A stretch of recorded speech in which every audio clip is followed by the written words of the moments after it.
So good morning. I'm gonna do a setup with I have a Respironics BiPAP Focus. So what I'm gonna do always is check the patient's charts before I always enter the room, gather the necessary supplies, make sure I have my corrugated tubing for the machine, a filter, and the appropriate mask. That way I can make sure the patient has the appropriate mask to get the appropriate flow.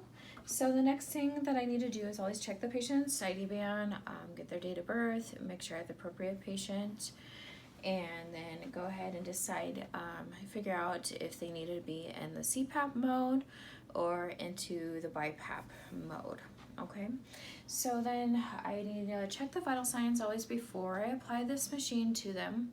So when I'm ready, I'm gonna go ahead and get it set up. I'm gonna wash my hands, apply the appropriate PPE. So when I get it ready, we'll go ahead and push the power on. And it's just gonna beep at us here for a second as it's turning on.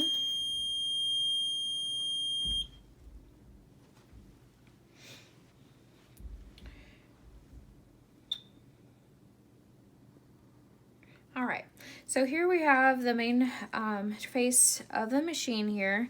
So right now it's in the mode ST. So my patient here has sleep apnea, and so we're wanting it to be in the CPAP mode. So what I'm gonna do is hit enter and select a certain mode, and I'll use my arrows to select the CPAP. So then when I get into my CPAP, then I'm gonna go ahead and figure out what I need to have the ramp time. Okay? So we're gonna make sure we have the appropriate setting here. So like if we want the HPA or in the minimum and max. So here we have the CPAP set at 8 here. And so what we're gonna go ahead and over here, so this is a patient data. So this would be what their rate per minute is. So basically when they go ahead and breathe in and out, then they can the machine will set off if it needs to give the patient a constant flow for this patient. So when you're ready, then you'll go ahead and got all your settings ready to go. Then you'll hit activate. And so when you're doing this, always when you're setting this up, after you have your settings, always make sure you have your appropriate connection pieces. So you always want to have a filter in there to help from bacteria getting into the machine and everything. And you also want to make sure, so you're going to have for humidified, we need humidity, then you're going to go ahead and get distilled water for the humidity. So here we have our 6-foot corrugated tubing here. So this will have a sensor on it, so that way it senses when the patient gets their breath and everything. So once we have decided which mode the patient is supposed to be in, we make sure we have the correct mode up here. Make sure it's in the correct time, or like the correct frame for the ramp time and ramp start.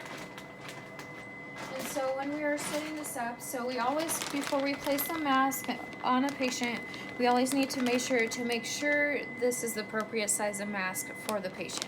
So you're gonna go ahead and measure the patient and see if it's gonna be too small to go around their nose and mouth, or if it's gonna be too big. So you want it just to fit just nice and snug, so that way you don't have any leaks. So you always want to test to see if there's any leaks, and if you have any leaks, then you can have an extra connection piece to make sure you have a nice tight seal in between the mask and the machine to the patient. So when you have it all ready to go, then you can go ahead and get the mask applied to the your tubing. So you would get that set up, so you apply it here. And then when you go to connect it to the patient, so it's gonna go over top their head, and you wanna make sure you have the straps adjusted just right. You don't want it too tight to cause them any irritation on their skin or anything on the patient's face or anything like that. So you wanna make sure it is okay. And then what you can do too, so you can always, what I just did, so your alarm's gonna go off if you have, so if they don't get their certain time, if they're not breathing at a certain rate, then it will alarm off, and then it will give them, make sure they have that breath so it doesn't affect them. So you can change your screen settings over here. So for apnea, so like here it can go every 60 seconds. You can change that. And then here we have 20 per hour. So it's going to give 20 per hour. And so the rate right now for the patient right now is 7 per minute. And then their established tidal volume, 13 milliliters there. So once you're done, everything's good. And you can also then go, if you want to change your alarm volume, you go ahead and go to your alarm volume, and you can turn it up if you want it higher so you can hear it, or you can leave it down low if you're going to be nearby. So you'd hit enter, and then you would go back and you'd hit your change screen, and so this would go back to your main screen, main interface.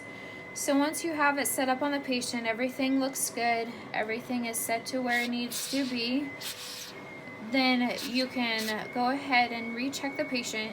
So what you're going to always do is check the patient's vital signs before you ever leave the patient, especially just putting them onto a machine, a BiPAP machine. You want to make sure they're doing okay with that. And what you're going to do is go ahead and come back and see how they're doing on that ramp time and ramp start. Make sure they are getting the appropriate flow and everything looks good. So right now their apnea is 8 per hour, and then you can look to see your leak and how much leak they're getting with that. So when you're all finished and everything, when you're all finished with your machine, they're all done, you can disconnect it from the patient. You would remove the mask, and then you would go ahead and you can just shut off the machine. So you would hit your power button, go down arrow, and then you'd hit enter to hit OK, and it will shut off your machine when you're finished with it. So after always you do anything with a patient, applying any ventilator machines, BiPAP machines, anything like that, always make sure you document it into the patient's charts, what time you placed them on it, and everything, and let the doctor know.